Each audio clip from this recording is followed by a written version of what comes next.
Shalom, salam sejahtera bagi kita. Perkenalkan, nama saya Sangat Christian Simatupang, SPDK, mahasiswa PPG dalam jabatan tahun 2022, tahap kedua, program pendidikan agama Kristen di Institut Agama Kristen Negeri Ambon. Nomor induk mahasiswa 15 20 22 01 04 602. Pada hari ini, Senin tanggal 16 Januari 2023, saya melaksanakan praktek pembelajaran pendidikan agama Kristen di SMA Negeri 2 Kampung Rakyat, Kabupaten Labuan Batu Selatan, Provinsi Sumatera Utara, dengan materi pokok nilai-nilai multikultural untuk jenjang kelas 12. Video pembelajaran ini saya buat untuk melengkapi tugas-tugas uji kompetensi pendidikan profesi guru periode 1 tahun 2023. Demikian perkenalan diri dari saya. Selamat menyaksikan. Tuhan Yesus memberkati. Shalom.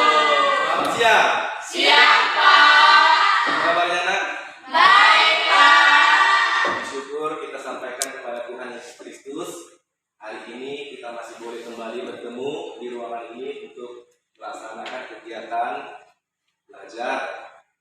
Nah, sebelum kita mulai kegiatan pembelajaran kita, Bapak mau ajak dulu kita untuk bernyanyi, lalu berdoa. Aku gereja 2 3 ya. Aku gereja, kau pun gereja, kita sama-sama gereja. Silakan duduk kembali, Kak. Bapak minta salah seorang dari kita untuk memimpin kita dalam doa. Dan mulai pembelajaran kita, baiknya kita berdoa terlebih dahulu. Tuhan, sebentar kami mau belajar, Engkau berkati pembelajaran kami dari awal, pertengahan hingga akhirnya, Tuhan. Dalam nama Tuhan Yesus kami berdoa. Amin. Amin. Periksa dulu absensi kita, Pak, ya, kehadiran kita ya. Baik, Pak. Deborah, Hadir, Pak. Mario, Hadir, Pak. Riti, Hadir, Pak. Windy. Hadir, Pak. Ya. Minggu lalu kita sudah belajar tentang apa? Hak asasi manusia. Masih ada yang ingat apa itu hak asasi manusia, Nak? Saya, Pak. Ya, silakan dia. Hak asasi manusia adalah sesuatu yang mendasar yang bersifat hakiki yang melekat pada manusia yang dimiliki setiap orang sejak dalam kandungan. Iya. Mudah-mudahan dengan apa yang sudah kita pelajari minggu lalu itu bisa bermanfaat bagi kita untuk mewujudkan hak asasi, terutama dalam menghargai orang lain yang berbeda dengan kita. Nah, pada kali ini materi kita ini adalah tentang nilai-nilai multikultural. Jadi masih ada kaitannya antara hak asasi manusia. Jadi hak asasi manusia itu lebih ditekankan lagi di dalam konteks masyarakat yang multikultur.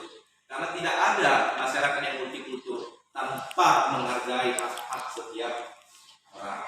Nah, sebelum kita masuk kepada pembahasan materi kita ini, Bapak di sini mau sampaikan dulu pretest. Bapak sudah siapkan soal pretest yang berganda 10. Soal ini dimaksudkan untuk menjaring pemahaman dasar kamu terkait dengan materi kita hari ini. Kasih kesempatan kamu untuk mengerjakannya 5 menit.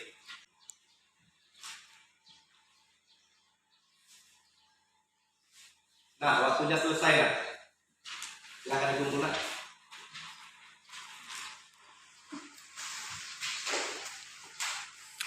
Sebelum kita sampai kepada materi, Nak, coba kita lihat dulu apa yang menjadi tujuan dari kegiatan pembelajaran kita. Yang pertama itu adalah peserta didik mampu menjelaskan pengertian multikulturalisme. Ya, kamu juga dapat menguraikan berbagai fakta yang ada dalam masyarakat majemuk. Mudah-mudahan di akhir materi ini kamu bisa mencapai apa yang menjadi target dan sasaran kegiatan belajar kita. Coba kita perhatikan video berikut ini.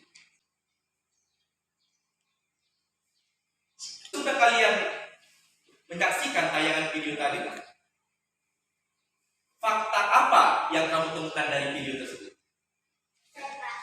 Coba, apa faktanya? Dari video tersebut, Pak, saya menemukan atau menyimpulkan adanya fakta masyarakat yang multikultur. di mana masyarakat yang multikultur ini memiliki perbedaan baik dalam perbedaan ras, budaya, perbedaan warna kulit, dan masih banyak yang lainnya, Pak. Nah, kalau di lingkungan sekitarmu, suku-suku apa saja? Di lingkungan sekitar saya ada berbagai macam suku, Pak. Contohnya suku Batak, ada Nias juga saya. Oke, yang kedua apa lagi realita yang kau lihat nak dari tayangan tadi?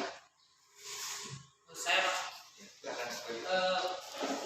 saya lihat rasanya itu kan Pak, dari berbagai keanekaragaman yang ada di Indonesia, namun tetap memiliki aturan yang disepakati bersama Pak, yaitu Pancasila. Jadi walaupun beragam suku budaya, tetapi tetap harus mengingat dan mengikuti aturan ideologi Pancasila Pak. Iya, ya. Jadi di dalam masyarakat yang multikultural itu ada aturan-aturan, nilai-nilai yang disepakati bersama. Nah, realita apa lagi nak yang bisa kamu lihat dari cuplikan tadi nak? Ya, silakan Mela.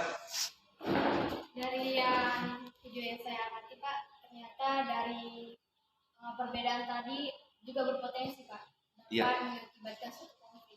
Coba sebutkan konflik apa yang pernah kamu lihat nak? Konflik yang paling sering saya lihat Pak kalau di masyarakat itu seperti perbedaan mereka yang beragama. Iya. Mereka beranggapan kalau agama mereka itu lebih benar dibandingkan agama lain. Jadi Iya. mereka egois sendiri. Iya, ada klaim-klaim kebenaran keagamaan ya, menganggap agama saya lebih hebat, agama saya yang memiliki kebenaran mutlak, sedangkan agama lain salah. Siapa punya HP sini nak? Coba angkat HP-nya dulu. Kita mau gunakan handphone kita ini sebagai sumber belajar nak ya. Kamu Bapak ajak untuk mencari konsep multikulturalisme. Apa itu multikulturalisme? Lalu sesudah kamu mencari konsep multikulturalisme itu, apa nilai-nilai yang perlu ditanamkan dalam sebuah masyarakat multikultur? Waktunya 10 menit. Silakan. Oke, waktunya selesai nak. Coba, ada yang bisa kasih pendapat nak? Ya, silakan kritik. Multikulturalisme adalah sebuah pandangan atau ideologi yang mengakui adanya perbedaan dalam kesederajatan. Nah, kalau arti sederajat apa nak? Sama. Setara. Ya, tidak ada yang lebih tinggi, tidak ada yang lebih rendah. Masing-masing itu diperlakukan sama. Ada lagi nak yang bisa mendefinisikan multikulturalisme itu nak? Oke, Pak. Iya, silakan Cuti ya.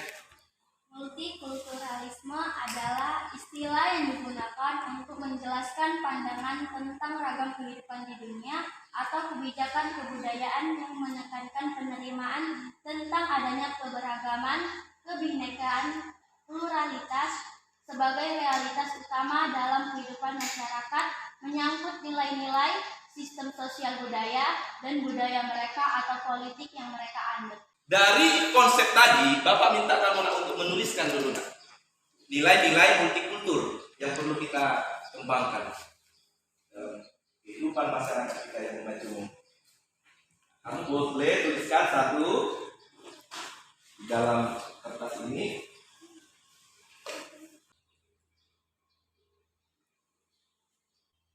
Tapi sudah tulis lah? Iya, Priti. Coba Priti, silakan maju ke depan nak. Nilai-nilai multikultural yang pertama menurut saya yaitu menghormati perbedaan sosial. Maksudnya gimana itu Priti? Yaitu kalau kita melihat ada masyarakat miskin atau kaya, kita tidak boleh membedakan itu. Jangan sementara mereka kaya jadi semena-mena kepada orang miskin. Tepuk tangan dulu untuk dia. Ada lagi nak? Silakan nak. Ya. Yang saya tulis adalah kerjasama dan hidup berdampingan secara damai dalam perbedaan. Contohnya pembangunan jalan, Iya. bergotong royong ketika ada jalan-jalan yang berlubang, jangan menunggu pemerintah atau dana pemerintah, tetapi marilah dengan inisiatif masyarakat bersama ikut bergotong royong untuk memperbaiki jalan tersebut. Tangan dulu. Ada lagi nak? Silakan lagi. Kalau saya Pak, pengakuan terhadap realitas keberagaman suku, budaya, ras, agama, geografi dan yang lainnya Pak. Kita itu dapat berteman kepada siapapun tanpa memandang latar belakang mereka Pak. Terima kasih. Ada yang lain nak? Silakan. Nilai-nilainya yaitu menerima serta memperlakukan semua orang sebagai manusia yang bermartabat dan makhluk ciptaan Tuhan. Ada lagi nak? Iya Maria, silakan nak. Adanya prinsip keadilan dan persamaan. Adanya prinsip keadilan dan persamaan. Gimana mewujudkan ini Maria? Di setiap manusia itu memiliki prinsip dan keadilan yang sama di mata hukum. Pernah kamu amati nak ketidakadilan dalam hal hukum? Tentunya dalam hukum ini sekarang kan banyak kasus Pak di mana para pejabat lebih digelapkan kasusnya, sedangkan orang-orang yang biasa, masyarakat biasa lebih dipersulit. Padahal kan sebenarnya undang-undang itu sudah ada dan undang-undang seharusnya dilaksanakan dengan baik, tapi sekarang para pejabat lebih sewenang-wenang. Untuk kasus-kasus misalnya dia korupsi 2 miliar, hukumannya 2 tahun, sama dengan yang mencuri ayam.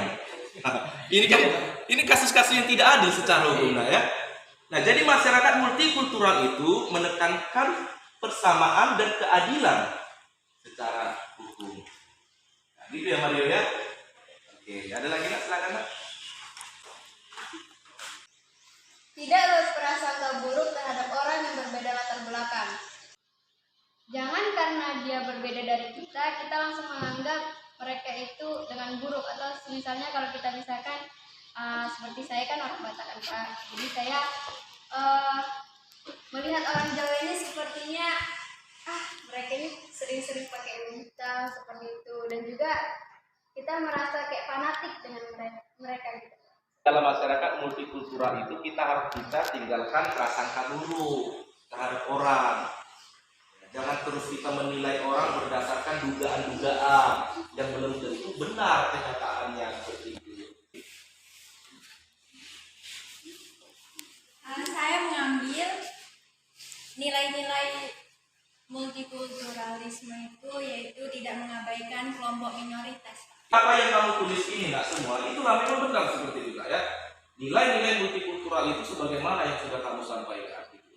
Nah, jadi tugas kamu itu adalah bagaimana merefleksikannya, mewujudkan ini, sehingga terjalin hubungan yang baik kita dengan orang lain. Ingatlah, kita hidup di tengah-tengah dunia ini bukan dalam ruangan yang hampa, bukan dalam ruang kosong, tetapi kita hidup berdampingan bersama-sama dengan orang lain.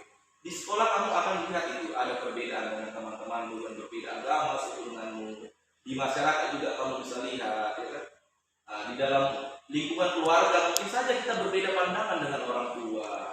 Penerapan multikulturalisme ini sebenarnya harus ditampilkan, diwujudkan dalam interaksi kita bersama dengan orang lain. Nah, anak-anak kami sekalian, sebagaimana kita ketahui bahwasanya Indonesia ini adalah bangsa yang multikultur, yang didasarkan pada ideologi Pancasila dan Bhinneka Tunggal Ika, walaupun berbeda tetapi tetap satu. Sebenarnya ini adalah cita-cita dan impian dari bangsa kita ya. Namun meskipun kita sudah memiliki ideologi Pancasila dengan semboyan yang sakti, bukan berarti negara kita ini bebas dari masalah. Kita saksikan video berikut ini.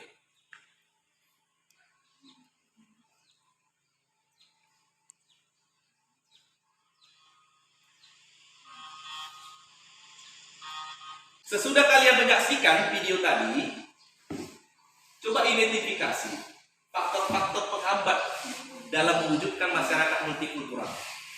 Lalu kemudian, hal apa yang dapat dilakukan dalam rangka memperkuat persatuan dan kesatuan bangsa. Nah, kaitkanlah dengan pengalamanmu saat kamu bergaul bersama-sama dengan orang yang berlatar belakang berbeda denganmu. Lalu lakukanlah eksplorasi, galilah ayat-ayat Alkitab yang bisa kita jadikan sebagai dasar dalam mewujudkan masyarakat yang multikultural. Ya, bisa lah? Oke, ya. Silakan masing-masing kelompok mengerjakannya.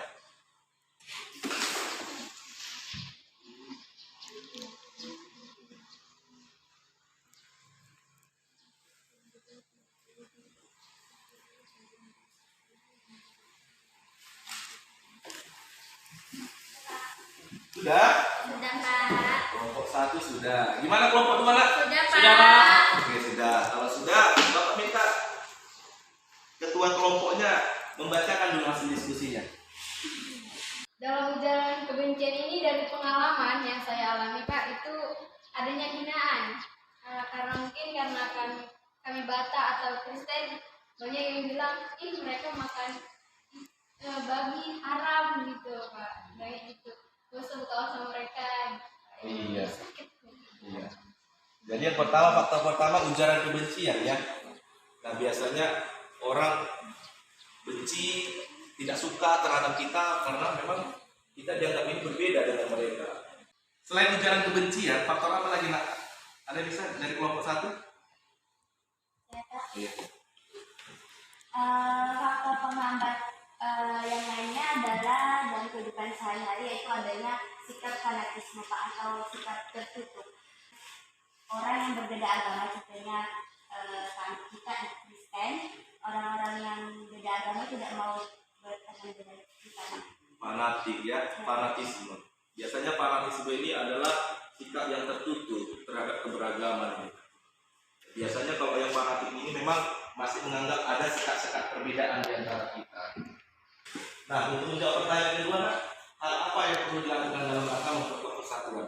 Dan ini kait-kait juga dengan explore ya, ayat-ayat Alkitab yang bisa mendukung untuk mewujudkan masyarakat yang menuju untuk bahagia. Coba.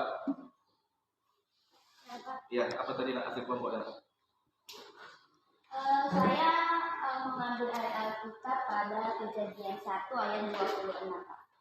Kita mendapatkan makna di mana kita itu serupa dengan Allah. Jadi, jika kita serupa dengan Allah, setiap orang berarti adalah ciptaan Allah dan segambar dengan Allah. Jadi, kita harus saling menghargai, seperti kita menghargai Tuhan, begitu juga kita menghargai sesama kita. Nah, untuk hal tersebut, ketika kita saling menghargai, kita persatuan dan kesatuan bangsa dapat terjalin atau dapat terbentuk. Iya. Nah, jadi gagasannya itu berangkat dari konsep segambaran manusia dengan Allah, ya. Jadi siapapun kita ini adalah segambar dengan Tuhan. Ya. Nah, jadi kalau kita mengejek orang lain, kalau kita menghina orang lain, itu sama halnya kita sebenarnya sudah menghina Tuhan dan merusak kesegambaran kita dengan Tuhan. Apalagi kalau yang kita lakukan itu adalah tindakan-tindakan kekerasan, ya, baik itu secara fisik dan juga secara psikis. Oke? Oke, terima kasih. Tepuk tangan untuk kelompok satu. Ya.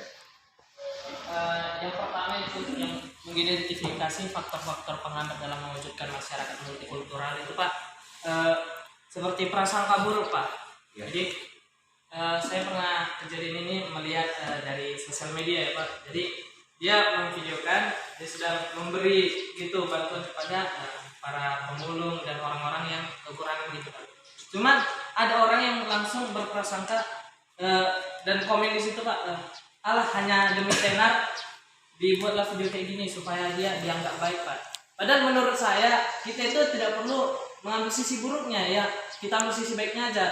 Artinya kita juga mau memberi kepada orang yang kekurangan, walaupun tanpa harus disebarkan di media sosial. Jadi menurut saya prasangka buruk ini sangat menghambat dalam mewujudkan masyarakat yang multikultural. Iya, tepuk tangan dulu untuk pendapat kelompoknya. Nah, jadi ya, benar ya seperti yang dikatakan tadi. Ada kalanya ketika kita membantu orang lain, kita sudah memberikan yang terbaik bagi orang lain. Kadang perbuatan kita itu dinilai negatif oleh orang, Pak ya. Nah, jadi apapun penilaian orang, tetaplah berbuat baik. Berbuat baik. Oke, ada lagi nak? Faktor apa lagi nak? Dari kelompok 2? Iya, silakan Pimpin. Itu faktor penghambatnya selain yang kita tadi Pak, yaitu adanya pandangan yang menganggap bahwa laki-laki derajatnya lebih tinggi Pak. Iya. Kaum perempuan lebih lemah. Kaum perempuan hanya ditugaskan hanya untuk mengurus rumah tangga. Jadi di masyarakat kaum laki-laki dianggap lebih tinggi. Iya, jadi silakan dulu. Nah, jadi ada anggapan laki-laki itu dianggap lebih kuat, lebih hebat dibandingkan perempuan. Perempuan itu hanya tugasnya mengurusi rumah tangga, mencuci piring, mencuci kain, bersihkan rumah, mengurus anak, seperti itu kan? Ini adil nggak bagi kalian perempuan ini nak? Nggak adil. Hah? Iya. Wanita sekarang kan perempuan dibatasi. Padahal untuk berkarya perempuan pun boleh. Mau bekerja pun juga perempuan boleh. Bahkan melakukan pekerjaan-pekerjaan yang dilakukan laki-laki itu tidak boleh. Nah, inilah problem yang ada di dalam masyarakat multikultur, ya. Dalam hal ketidakadilan gender, ya, perlakuan-perlakuan yang tidak baik berdasarkan jenis kelamin. Nah, untuk pertanyaan kedua, nak kaitkan dengan apa? Ayat-ayat Alkitab yang bisa kamu jadikan sebagai dasar fondasi untuk mewujudkan masyarakat yang multikultur. Ada nak? Silakan. Ya. Ada Pak. Itu dalam Galatia 3 ayat 28 Pak. Galatia ayat 28. Iya. Kaitannya dengan membangun multikulturalisme, yaitu semua manusia yang berasal dari berbagai suku, bangsa, serta kelas sosial itu dipersatukan Pak dalam Kristus. Artinya kasih Kristus itu diberikan bagi semua orang Pak, tidak memandang karena dia derajatnya lebih tinggi atau lebih rendah, tapi sama rata kepada semua yang dia ciptakan Pak. Iya, nah kasih Kristus itu ditujukan kepada semua orang. Rasul Paulus menekankan tidak ada orang Yahudi, tidak ada orang Yunani, tidak ada Buddha, tidak ada laki-laki ataupun perempuan, semuanya sama di mata Tuhan. Jadi keselamatan itu bukan hanya ditujukan kepada orang Israel lah ya, tetapi keselamatan itu juga diperuntukkan kepada semua umat manusia. Bahkan Yesus saja juga menunjukkan bagaimana Yesus terbuka terhadap orang yang berbeda-beda. Yesus menunjukkan sikap multikulturalnya dengan menerima siapa saja. Yesus menyembuhkan orang yang sakit. Ya, Yesus bercakap-cakap dengan perempuan Kanaan. Yesus bercakap-cakap dengan ahli-ahli Taurat. Nah, jadi ini menunjukkan. Bahkan Yesus juga memberikan perumpamaan tentang orang Samaria yang murah hati. Ya, bagaimana orang yang Samaria yang murah hati ini memiliki empati terhadap orang yang kesukaan. Dibandingkan dengan para imam dan orang-orang Lewi yang sebenarnya mereka sudah tahu sebenarnya tentang kitab suci, tahu mereka bagaimana melakukan yang baik, tapi mereka tidak terapkan. Nah, perumpamaan tentang orang Samaria yang murah hati itu menunjukkan kepada kita sebenarnya tidak lagi ada pemisah antara orang Yahudi dengan orang Yunani. Dari materi yang sudah kita pelajari tadi, Bapak mau tanya dulu ke kita ini, sikap apa yang perlu kita bangun? Sikap apa yang perlu kita miliki untuk mewujudkan masyarakat yang multikultur? Apa yang perlu dikembangkan? Sikap yang perlu dikembangkan yaitu Pak saling menghargai Pak. Saling Menghargai. Ada lagi nak? Saya Pak, Ya. tetap berpikir positif. Tetap berpikir positif, ya. Simpati dan empati Pak. Simpati dan empati. Apa bedanya simpati sama empati? Kalau simpati Pak artinya kita memiliki rasa iba kepada orang yang Ya. telah memiliki kemalangan gitu Pak contohnya. Terus kalau empati itu kita berada dalam posisi itu Pak. Jadi kita pun mengalami apa itu Pak? Hal yang sama dengan Hal yang orang sama lain, ya. dengan orang yang merasakan. Iya, jadi lebih dalam memang menaruh empati, ya. Kalau emosi itu melibatkan emosi, kita menjadi sama seperti orang lain. Oke. Ada lagi sikap apa yang perlu kita kembangkan? Saya Pak, gotong royong. Gotong royong. Kalau di sekolah apa yang bisa kamu lakukan, Julia? Membantu teman-teman Pak jika disuruh. Iya. Jika disuruh cabut rumput misalnya. Iya, bersihkan halaman sekolah. Ya, ikut serta di dalam mengerjakan tugas piket kelas, ya. Oke, ada lagi yang perlu dikembangkan? Ya. Toleransi Pak. Toleransi. Bagaimana ini nak sikap toleransi ini nak? Misalnya kalau agama lain sedang ibadah kita menghormati Kita menghormati, tidak boleh berisik. Ya, kalau orang lain sedang merayakan hari besar keagamaannya, misalkan coba diri dulu nak. Nah, katakanlah dia orang Muslim, kamu orang Kristen. Apa yang perlu kamu sampaikan ke dia nak? Selaku kamu orang yang berbeda saat dia menjalankan apa nak? Hari raya besarnya, ya. Merayakan hari besarnya. Hari Raya Idul Fitri Iya, kan? Kalau jika ada salah. Iya. Jadi perlu menyampaikan rasa sukacitanya juga kepada orang yang merayakan hari keagamaan yang mungkin dengan cara minta maaf. Ya, Pak. Oke. Ada lagi nak? Solidaritas Pak. Solidaritas. Ya. Gimana yang mewujudkan solidaritasnya? Ya kita itu harus memiliki rasa persaudaraan kepada setiap orang Pak dan tenggang rasa. Ya, walaupun tidak kita kenal tapi kita harus tetap memiliki rasa persaudaraan gitu Pak. Jika dia sedang perlu bantuan kita ya datang menolong gitu. Iya, kita harus memberikan bantuan, solidaritas ya. Nah, ada lagi? Tema Nah, Mario. sikap rela berkorban. Rela berkorban. Gimana nih? Misalnya ada kawan yang lagi kesusahan dibantu gitu Pak. Ada kawan kesusahan dibantu gitu ya. Iya, solidaritas ya. Oke. Jadi kalau misalnya kawannya butuh bantuan, dia nggak bisa mengerjakan tugas misalnya. Kau lakukan apa?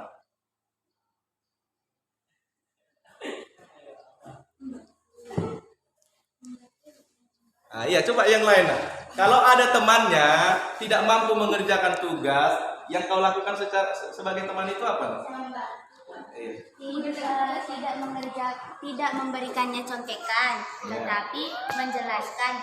Contohnya saya mengetahui materi tersebut, saya menjelaskan materi tersebut. Tetapi saya tidak boleh memberikan dia contekan, Pak. Iya, tetapi membimbing dia. Iya, Pak. Bagaimana dia supaya bisa menyelesaikan tugas. Ada beberapa sikap yang perlu kita kembangkan untuk memperkuat persatuan sebagai bangsa Indonesia. Nah, ada 13 sikap. Bapak kasih dulu nama-nama masing-masing kepada kamu ya. Kamu saling menghargai, kamu toleransi, nama kamu keadilan, nama kamu demokrasi, nama kamu inklusif, nama kamu gotong royong, dan nama kamu rela berkorban. Oke? Nah, nanti kalau Bapak sebutkan nama kamu masing-masing, nanti jawabannya siap, saya akan laksanakan. Ya. Tapi kalau Bapak sebutkan nanti ada sifat yang perlu dihindari seperti primordialisme, ujaran kebencian, fanatis dan lain sebagainya, kamu akan katakan No. oke, siap? Siap. Bapak akan panggil ya sesuai dengan namanya ya. Nah, demokratis. Siap laksanakan. Iya. Rela berkorban. Siap, saya akan laksanakan. Keadilan. Siap laksanakan. Iya, laksanakan. Fanatik. Primordialisme. Tangan begitu. Dari materi pembelajaran kita hari ini nak, ada banyak hal yang bisa kita dapatkan nak, ya. Nah, kita sudah belajar tentang multikulturalisme, bagaimana ciri-ciri masyarakat multikultural dan sikap-sikap apa yang perlu kita hindarkan di dalam mewujudkan masyarakat yang multikultural dan sikap apa yang perlu kita kembangkan. Nah, biarlah kita juga bisa mensyukuri keanekaragaman ini sebagai karya ciptaan Tuhan yang luar biasa, sebagai anugerah Tuhan bagi kita di dalam masyarakat, di dalam bergaul dengan orang-orang yang berbeda dengan kita, sehingga kita bisa mewujudkan kesegambaran manusia dengan Allah tadi ya. Lalu kita juga bisa mencerminkan karakter dan teladan Yesus di dalam kehidupan kita setiap hari. Mudah-mudahan dengan materi ini kita bisa menjadi orang-orang yang menjunjung tinggi nilai-nilai multikulturalisme. Kita akan akhiri kegiatan pembelajaran kita ini, lalu minta salah seorang yang memimpin kita dalam doa kita dulu.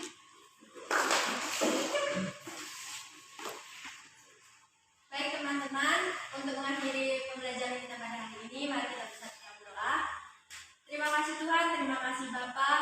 Kami telah selesai belajar pada hari ini. Kiranya apa yang kami pelajari pada hari ini dapat kami terapkan dalam kehidupan kami sehari-hari ya Tuhan. Hanya dalam nama Tuhan Yesus kami berdoa